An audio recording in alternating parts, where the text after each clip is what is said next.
MVP stories. Behind every legend, there's an untold story. In 2008, a letter arrived from Duke University that contained just 2 sentences. Thank you for your interest, but you're not big enough for our basketball program. The 17-year-old kid who read that letter was about to change NBA history forever. But first, he had to do something everyone told him was impossible. Stephen Curry stands 6 feet 2 inches in basketball shoes. In a league where the average height is 6 feet 7 inches, that makes him small. But in 2008, when he was just a skinny high school senior from Charlotte, North Carolina, he wasn't just small, he was invisible. The rejection letter from Duke wasn't the first, it wasn't even the 10th. Virginia Tech, where his father, Dell Curry, had played, didn't want him. North Carolina, the state's basketball powerhouse, never even responded to his calls. Virginia Commonwealth University said he was too slight for their program, but the Duke rejection hit differently. This was Coach K's program. This was where legends were made, and they didn't just say no, they said that he wasn't big enough, not good enough, not talented enough, too small. That rejection letter arrived on a Tuesday afternoon in March. Stephen remembers the exact moment he opened it. He was sitting in his bedroom, surrounded by basketball posters of NBA stars, all of them towering giants compared to him. The letter was thin. College acceptance letters are usually thick, packed with information packets and welcome materials. Rejection letters are always thin. Stephen's hands trembled as he unfolded the single sheet of paper. The Duke letterhead looked official and important. For a moment, he allowed himself to hope.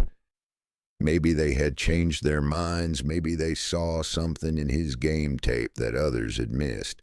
Then he read those 2 devastating sentences. Dell Curry, Stephen's father, had played 16 years in the NBA. He knew what it took to make it at the highest level. That night, after Stephen showed him the Duke letter, Dell sat his son down in their living room in Charlotte. "Son," Dell said, "sometimes the best thing that can happen to you is being told you can't do something." Stephen looked at his father, confusion in his eyes. "How is that the best thing, Dad?" "Because now you have something to prove." Dell had been in Stephen's shoes before. When he was coming out of Virginia Tech in 1986, scouts questioned whether he was athletic enough for the NBA. At 6 feet 4 inches and 190 pounds, he wasn't the prototype shooting guard. But Dell had spent his entire career proving doubters wrong, becoming one of the most accurate three-point shooters in NBA history. "Stephen," Dell continued, I want you to remember this feeling, this disappointment, this anger, this hurt, because one day when you're holding up an NBA championship trophy, you'll look back at this moment and realize it was the beginning of everything." What nobody knew that night was that Stephen Curry had been proving himself his entire life. Born on March 14, 1988, in Akron, Ohio, the same city that would later produce LeBron James, Stephen was always the smallest kid on every team he played for. When Dell played for the Cleveland Cavaliers, young Stephen would hang around the practice facility. The players would ruffle his hair and call him Little Dell. But Stephen hated that nickname. He didn't want to be little anything. One day when Stephen was 8 years old, he approached Cavaliers center Brad Daugherty after practice. Daugherty was 7 feet tall, a mountain of a man compared to the tiny boy looking up at him. "Mr. Daugherty," Stephen said, "why does everyone call me little? I don't want to be little."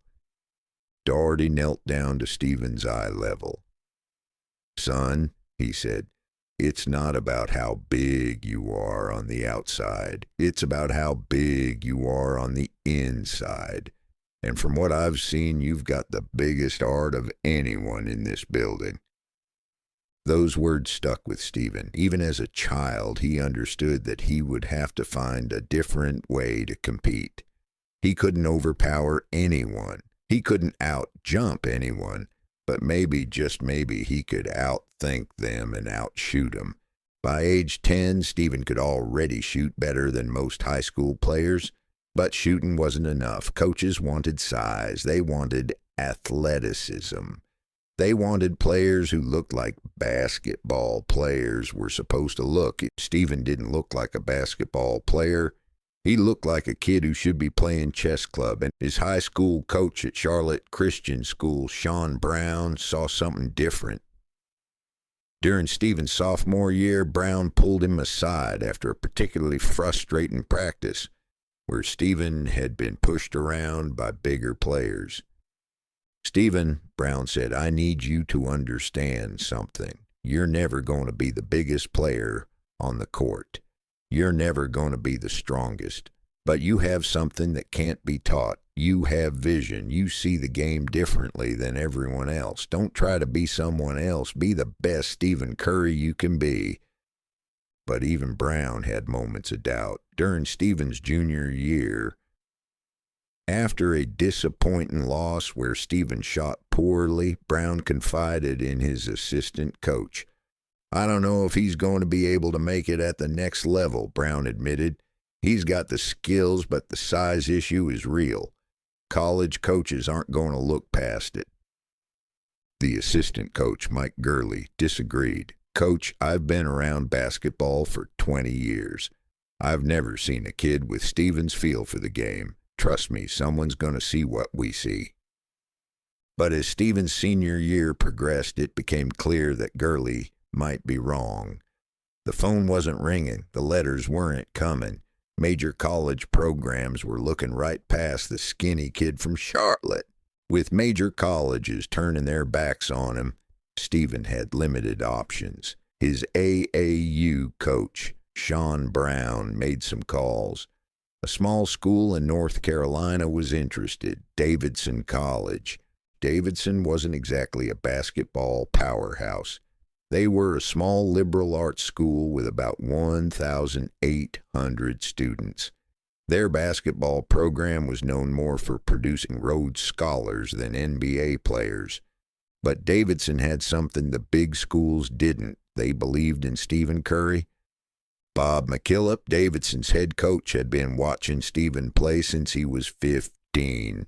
While other coaches saw a skinny kid who couldn't defend bigger players, McKillop saw something different. He saw a basketball genius. McKillop had been coaching for over 20 years when he first saw Stephen play. It was at an AAU tournament in Charlotte, and McKillop had come to watch a completely different player. But as the game progressed, his attention kept drifting to the slight guard who seemed to make every shot he took. "The first time I watched Stephen play," McKillop later recalled, "I didn't see his size. I saw his basketball IQ. I saw his shooting range. I saw his competitive fire. I saw a player who could change games." After the game, McKillop approached Dell Curry in the stands. "Mr. Curry," McKillop said, "I'm Bob McKillop from Davidson College. I'd like to talk to you about your son." Dell smiled. "Coach, I appreciate your interest, but Stephen's got his sights set on bigger programs." "I understand," McKillop replied, "but sometimes the biggest opportunities come in the smallest packages. We believe in Stephen. We see what he can become." McKillop offered Stephen a full scholarship to Davidson. It was his only Division I offer. The decision wasn't easy. Stephen's friends thought he was crazy for considering Davidson. "Why don't you go prep school for a year?" they asked. "Build up your body, get some more offers." Stephen's high school teammate, who had received multiple Division I offers despite being less talented, couldn't understand the decision. "Steph, man, you're better than me," the teammate said. "How are you going to Davidson when I'm going to Virginia Tech? It doesn't make sense." Stephen felt the weight of everyone's expectations and judgments. Part of him wanted to take the safe route, to go to prep school and try to bulk up, to become the player that major colleges wanted. But Stephen was tired of waiting. He was tired of being told he wasn't ready. He was tired of being told he was too small. "I'm going to Davidson," he told his parents, "and I'm going to show everyone what they missed." Dell Curry smiled. He recognized that look in his son's eyes. It was the same look he'd had when he made his own NBA dreams come true, despite being overlooked. "Then let's get to work," Dell said. The summer before Stephen's freshman year at Davidson, father and son spent countless hours in the gym.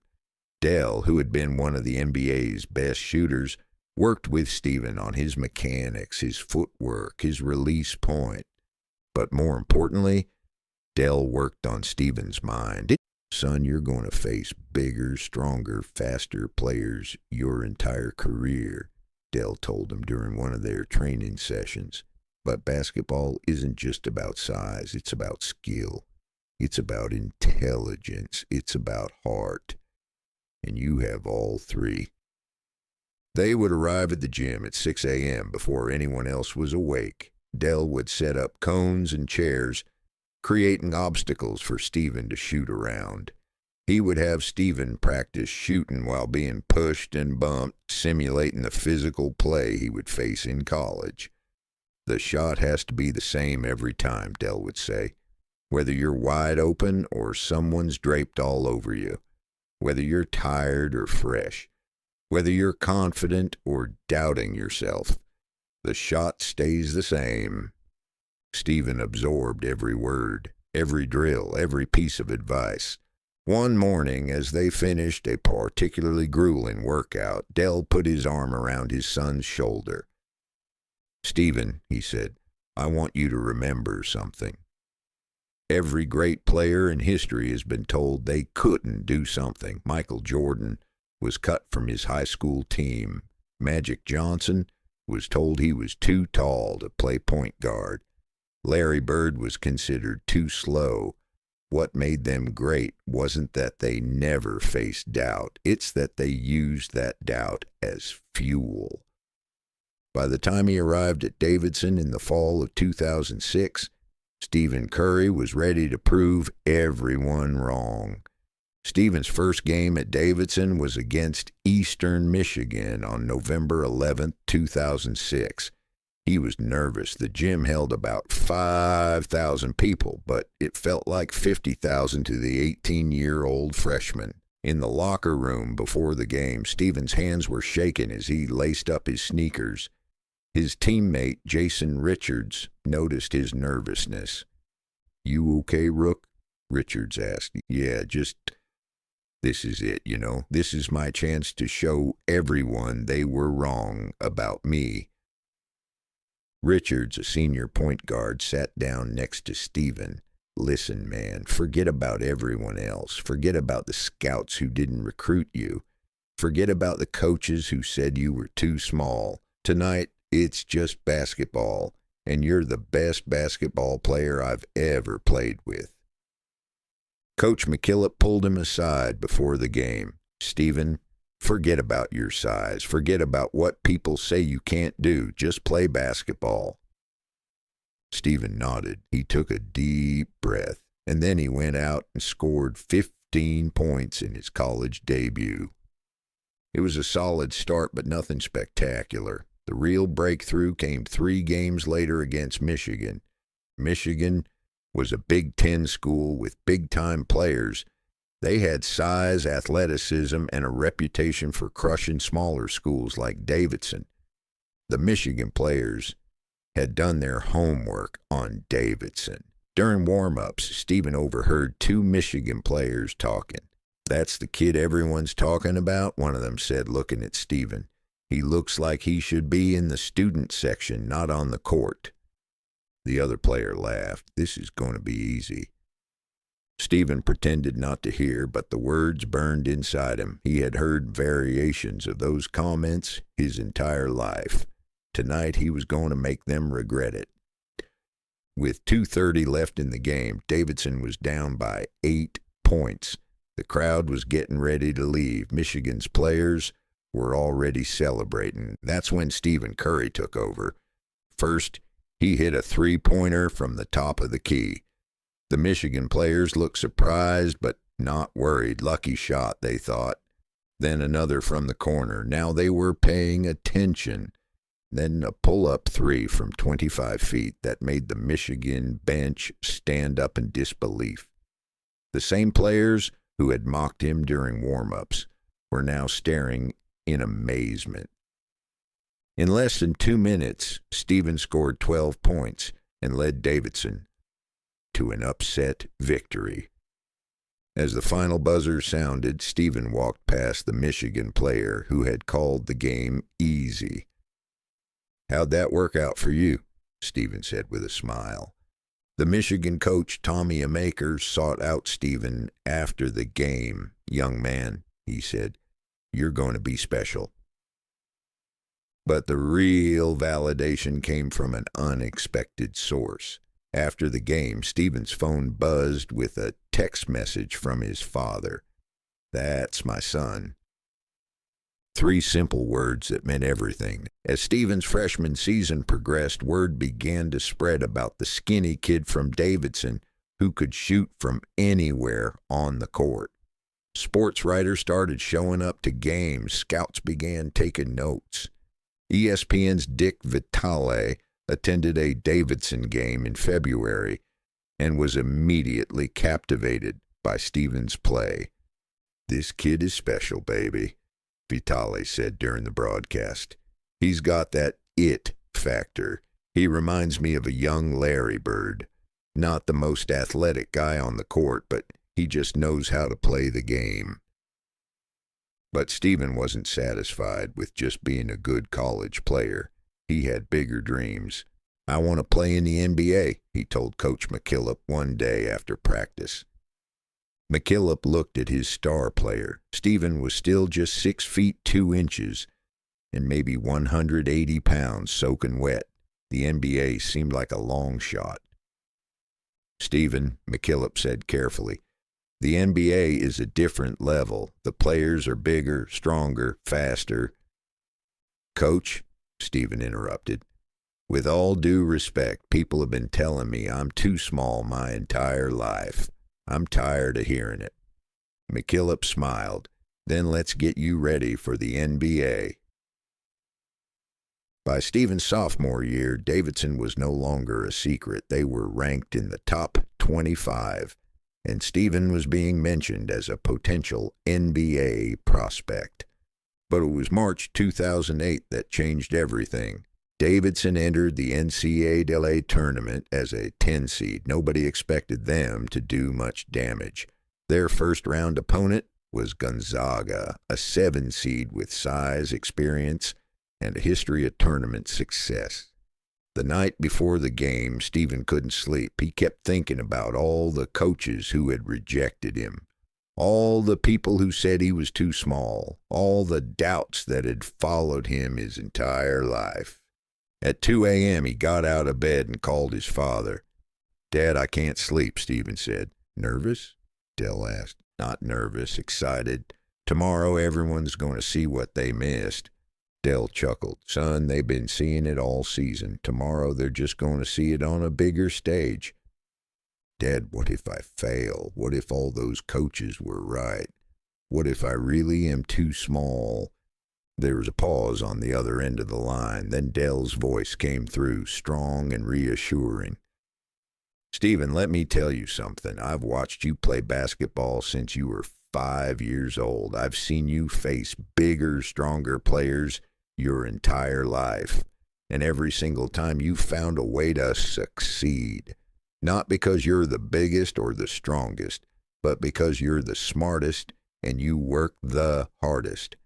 Tomorrow isn't about proving them wrong anymore. Tomorrow's about showing the world who Stephen Curry really is." The next day, Stephen Curry announced himself to the world. He scored 40 points against Gonzaga. Not 20, not 30. 40 points. He made 8 three-pointers, including several from distances that seemed impossible. One of those shots came from 30 feet away. with a Gonzaga defender draped all over him. As the ball left Stephen's hands, the entire arena held its breath. When it swished through the net, the crowd erupted in disbelief. Davidson won by 15 points, and Stephen became an overnight sensation. But he wasn't done. In the second round, Davidson faced Georgetown, a 2-seed coached by John Thompson III. Georgetown had Roy Hibbert, a 7'2" center who would later play in the NBA. They had size, athleticism, and a defense that was supposed to shut down players like Stephen Curry. During the pregame scouting meeting, Georgetown's coaches felt confident. "We're going to pressure him full court," the assistant coach said. "Make him work for every shot. He's never faced athletes like ours." Coach Thompson nodded. "This kid's had a nice run, but this is where it ends. We're Georgetown. They're Davidson." Instead, Stephen scored 30 points and led Davidson to another upset victory. The moment that defined the game came with 5 minutes left. Georgetown had cut Davidson's lead to 2 points, and their crowd was roaring. Stephen brought the ball up court with Georgetown's best defender, Jonathan Wallace, guarding him closely. Wallace started talking trash. "Your run's over, little man. Time to go home." Stephen looked at him and smiled. "We'll see about that." On the very next possession, Stephen pulled up from 28 feet and buried a three-pointer over Wallace. As he ran back on defense, he looked at the Georgetown bench and tapped his chest. The message was clear: "This is my house now." By now, the entire country was watching. ESPN was calling him the Davidson Miracle. Sports Illustrated put him on their cover with the headline, "The Little Engine That Could." But Stephen hated that headline. He wasn't little, he was just different. In the Sweet 16, Davidson faced Wisconsin. The Badgers had a game plan specifically designed to stop Stephen Curry. They double-teamed him. They face-guarded him. They did everything they could to take him out of the game. Wisconsin's coach, Bo Ryan, was known for his defensive schemes before the game. He told his players, "This kid is good, but he's not magic. He's human. Make him work for every shot, and eventually he'll break." Stephen responded by scoring 33 points and hitting 6 three-pointers. The shot that broke Wisconsin's spirit came with 8 minutes left in the game. Stephen was being guarded by 2 players with a third defender nearby. Any rational player would have passed the ball. Instead, Stephen pulled up from 26 feet and made the shot while falling backwards.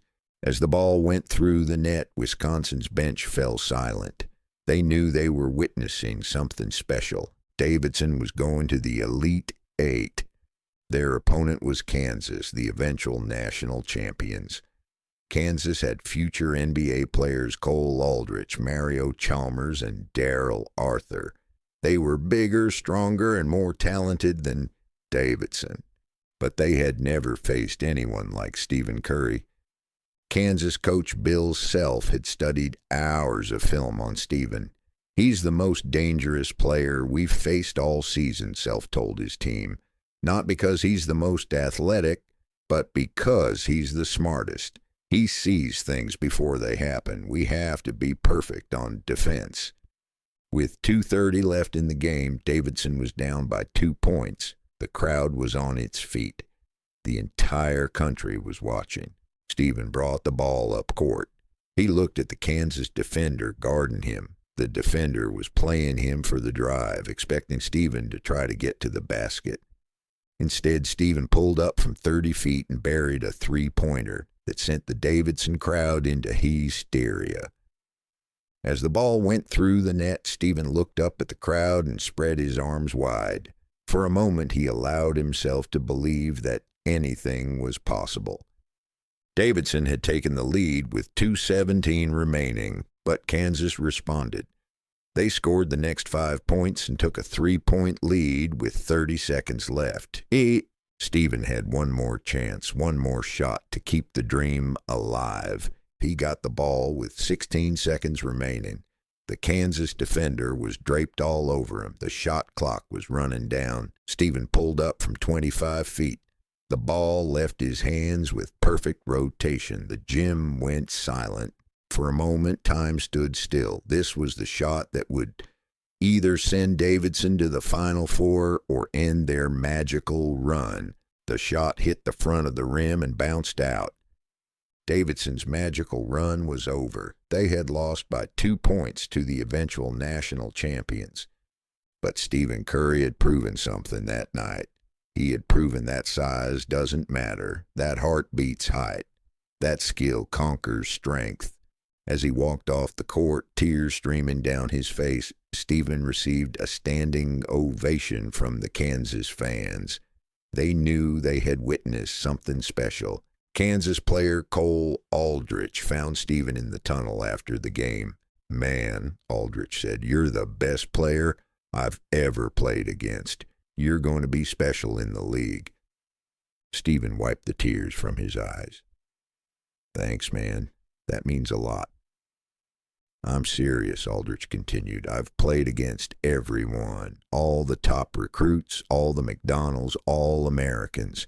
None of them have what you have. You're going to make it." After Davidson's Elite Eight run, Stephen had a decision to make. He could return to Davidson for his junior year, or he could declare for the NBA draft.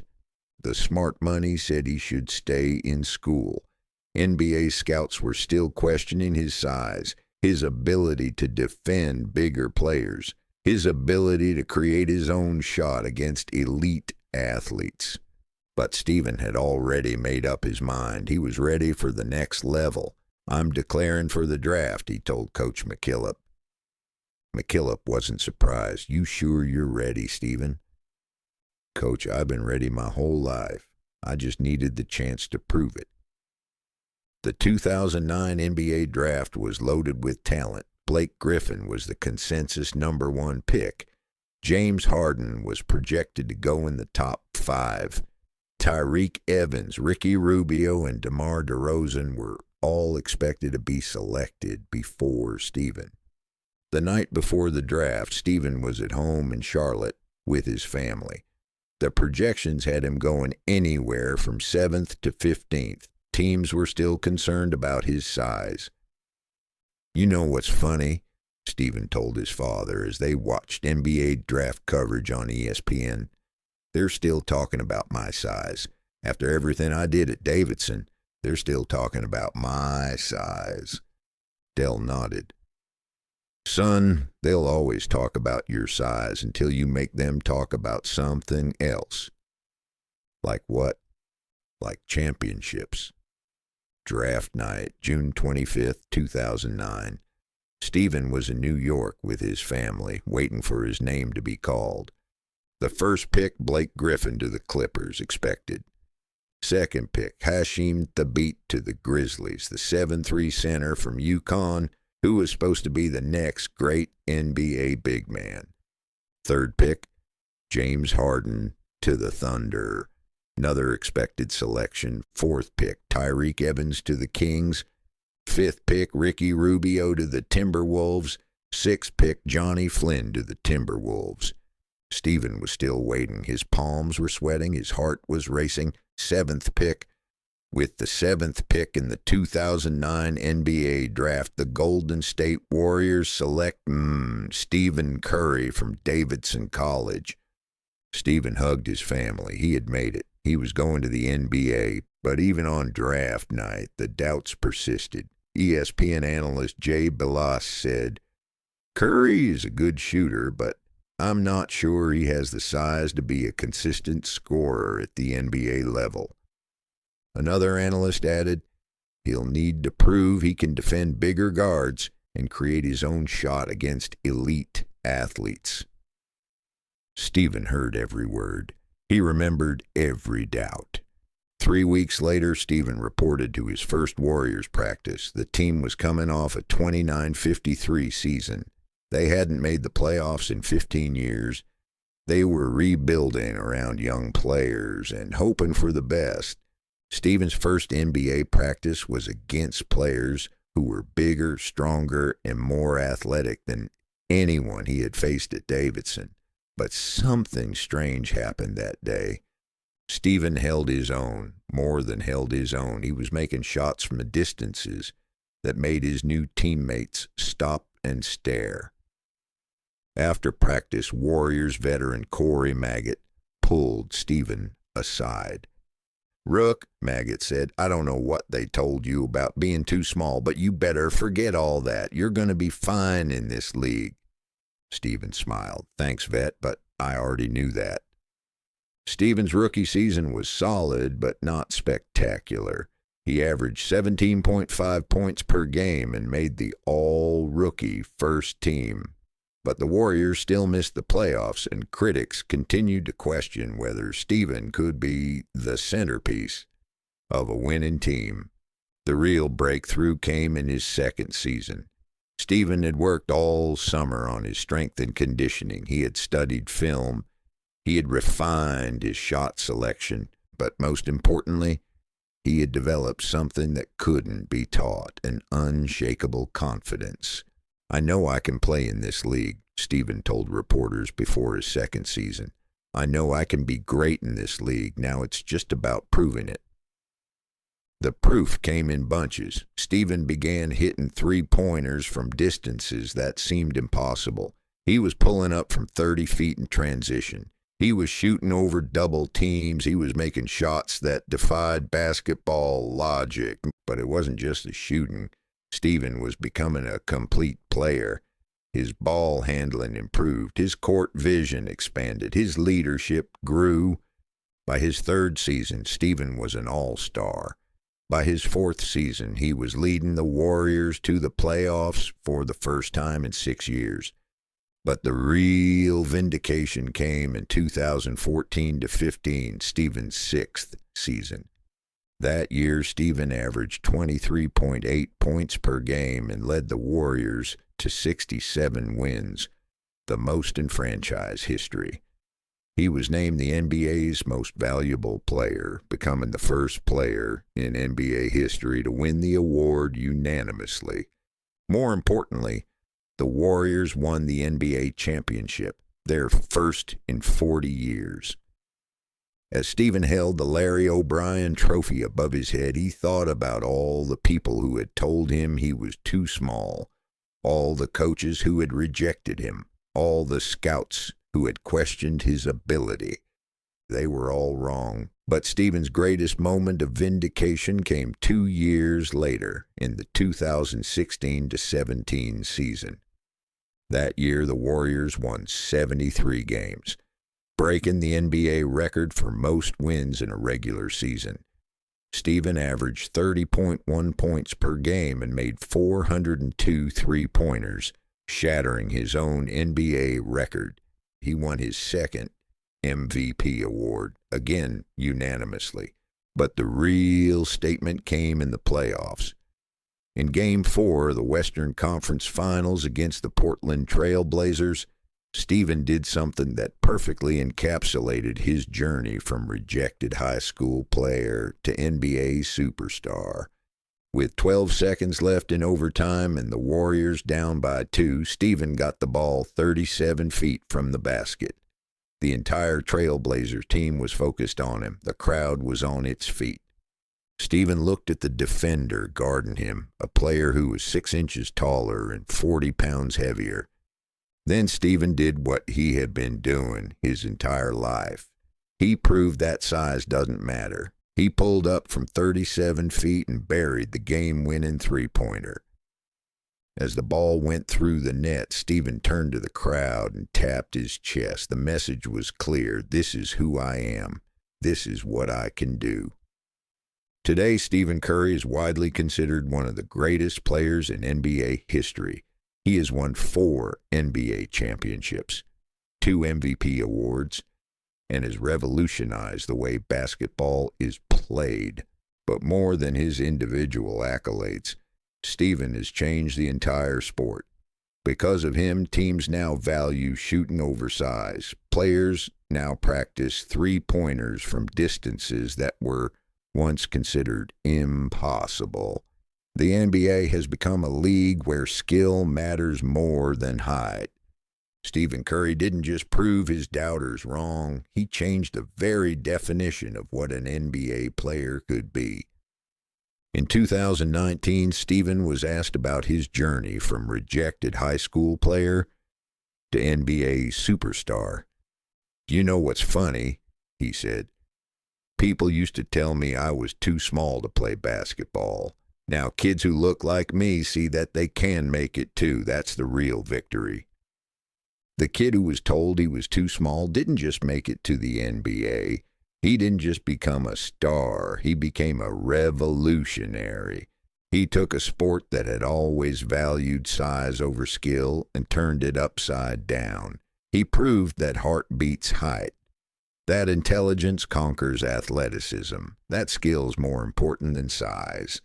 But perhaps most importantly, Stephen Curry proved that sometimes the best thing that can happen to you is being told you can't do something, because then you have something to prove. If you enjoyed this incredible journey from rejection to revolution, make sure to like this video and subscribe to MVP Stories for more untold tales from basketball's greatest legends. What other impossible stories would you like to see? Let us know in the comments below. Remember, behind every legend there's an untold story, and sometimes the greatest stories begin with someone being told they're not good enough. Stephen Curry was told he was too small. Today, he's one of the biggest names in sports history. What will you prove impossible?